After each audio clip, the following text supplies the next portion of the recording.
Hi everyone, it's Dr. Sonia Jensen from Divine Elements. I just wanted to take a minute and talk a little bit about lead and lead toxicity, and not just in us, but also our children. So there's a lot of women that I work with that, are constantly having to rely on iron supplementation to bring up their ferritin levels, and I'm one of them. I used to live in Taiwan, traveled around Southeast Asia, and I'm sure I had a lot of toxicity exposure. And when we came back here and I got pregnant with my first son, Kyan, my ferritin levels were at 5. So you can just imagine how tired I was.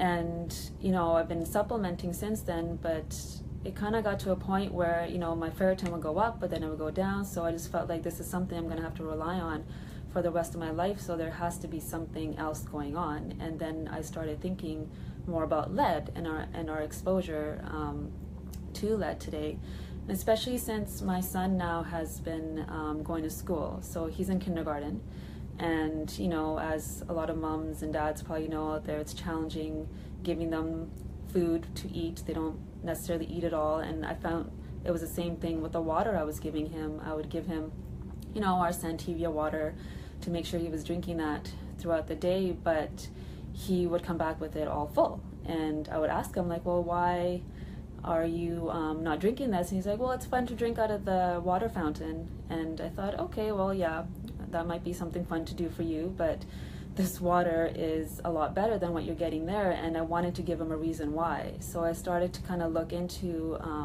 our schools. So our school systems, I found a report last year in 2016, the Vancouver Sun had reported that over a quarter of the BC districts had 10 times the amount of lead that they should in water that's safe. I mean, no lead is good, but it was 10 times more.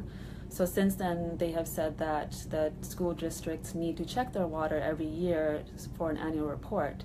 So then, I went in and found my son's school and found its report, and even though the levels weren't that high, they're still higher than what they should be.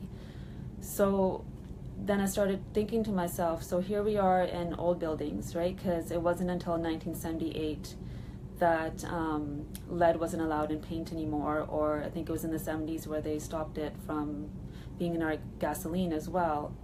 So if you're living in older homes, and now the kids are going to older schools where the pipes are still, they still have lead, so they're drinking the water from there, they're getting more exposure. And then, they're getting exposure from toys, because anything that's coming in from a different country where lead isn't regulated, the paint is going to have it in there, the plastics are going to have lead, the cans, when we buy canned food, they are also laced with lead if it's coming from a different country. So, these are things that we really have to take note of, because what lead is doing, it's just causing destruction in our red blood cells, which then can lead to anemia.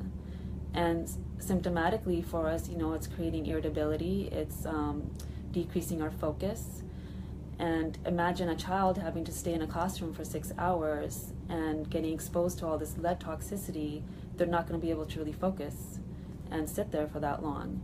And lead will go into our bones, so it's harder for the bones to absorb calcium.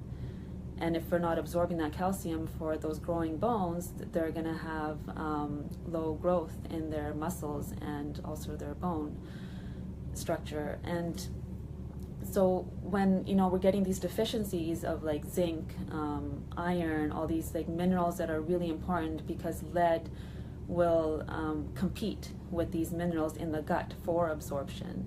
It's really important that we make sure that we're eating a well-balanced diet to keep those stores of those minerals up, and making sure our gut's working well. It always comes back to the gut, making sure that we're absorbing our nutrients from our food and we're eating whole foods in order to do that.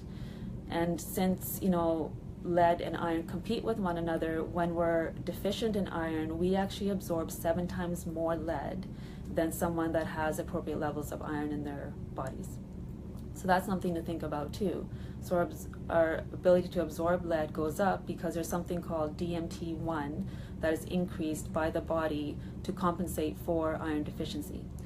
So all these things are kind of happening all at once. Our toxic level is going up, it's getting into our cells. We're feeling more irritable and tired, poor coordination. Like, there's so many different things that can happen. It's really important that we get that checked out, especially if we're noticing that in our kids.